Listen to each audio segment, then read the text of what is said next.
Misha is a jaded scriptwriter working in Hollywood, and he's seen it all. All the toxic personalities and cover-ups, the structural obstructions to reform, even dead actors brought back to screen by CGI, and finally, maybe, the hint of change. But having just been nominated for his first Oscar, Misha is pressured by his producers to kill off a gay character in the upcoming season finale for the algorithm. On the same day, he witnesses uh, the too gruesome death by piano of treasured animator and notorious creep, Raymond Nelson. Success, it seems, isn't the answer to everything. With the help of his best friend and paranoid database queen, Tara, and his boyfriend, Zeke, Misha has to face down his traumatic childhood and past mistakes. But in a paranoid industry that thinks nothing of killing off talent, it's not so simple to find a way to do what's right. Hello, everyone, and welcome once again to the Heir's Lair. I'm your host, Jonathan Taylor. For today's video, I thought I would once again delve into the oeuvre of Chuck Tingle with a look at his sophomore horror work, Bury Your Gaze. His horror debut was one of the best books I've read and reviewed last year, so it was perhaps inevitable that I'd eventually look into whatever else he would release next. By the way, next was the 69th, nice, word of this review script.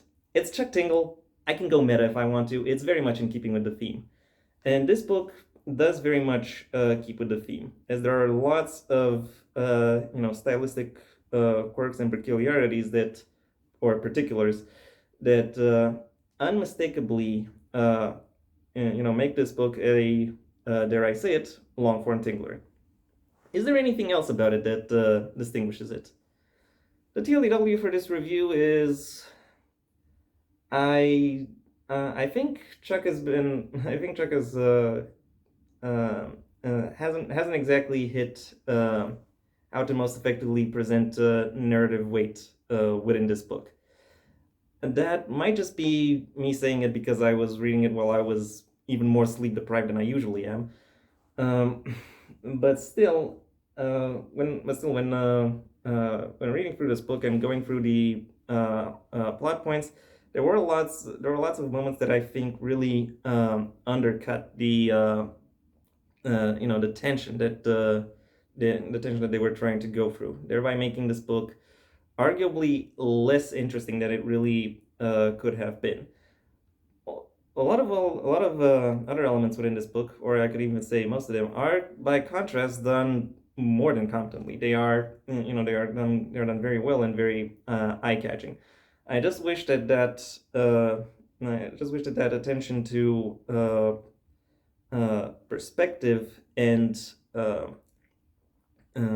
staging was was more would have shown up in more instances of this book, or in more aspects of this book. Nevertheless, if you find yourself enjoying Chuck Tingle's work, and as well as his more socially conscious movement and development, it is very likely you will find something to enjoy within this book. And now that I'm done with the general information, it's time I delve a little bit into the specifics. The plot of the book follows Misha Byrne, a screenwriter and aspiring director who has it's fair to say has made a name for himself within the Hollywood movie making industry, and yet he still finds that he has to follow studio mandates that he himself disapproves of. As he wonders how to most effectively navigate this situation, he finds himself chased by the various fictional monsters that he has created over the course of his work, and he realizes that the hot waters that he has delved into are both hotter and deeper than he might have initially suspected them to be. Unfortunately, um, unfortunately, this book still focuses a lot on the more mundane aspects of it, such as such as Misha's personal reception, reputation, and the relationship he has with other people. And a lot of the horror elements that that are brought up and that are supposed to play an important role within this story are more often than not relegated more to the more to the background. Occasionally being dropped into the story when when something is when something important TM is supposed to happen. I don't want to make this review too much of a compare and contrast between this book and Camp Damascus, the previously mentioned horror debut, but I think it is worth noting that within Camp Damascus, uh, the horror aspects of that book were intrinsically tied to the development of the plot, and therefore also in how the setting is put together and how the people within it end up seeing or defining themselves, and going and that really helped build the connection between between the characters and the horror aspects, and it helped additionally further the um, exploration aspect of that book. That connection is unfortunately missing uh, in Bury Your Gaze, because that freeway connection between the horror aspects of this book, its main character, and the audience isn't particularly well established. And instead of what Chuck I think intended for this book to be, which is the exploration of one man's psyche, it instead ends up becoming a problem solving exercise and display of stubbornness. I think he tried. I think he figured that out eventually and tried to address that by by inserting several flashback chapters that go into various key moments in Misha's late childhood and early adolescence.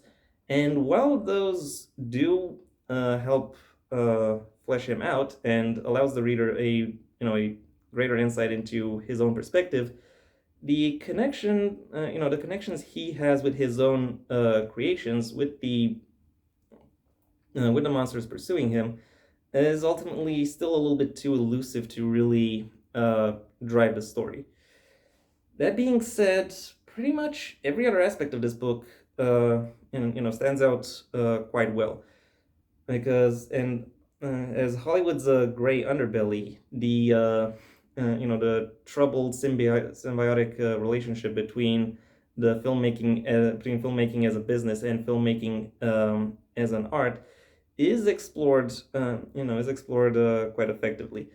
And Chuck himself is very eloquently capable of portraying both the absurdity and the passion that is intrinsic to how the gears of this industry turn, and what motivates the people who are involved within that system.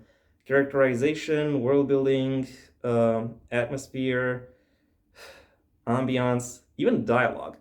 All of that all of that helps create a complete package that showcases quite vividly uh, what that industry is truly like, and includes a lot of elements that allow for uh, the meaning and the grit of this of the setting itself to shine through, and giving the story a lot of elements that it can then use to grant itself dimension.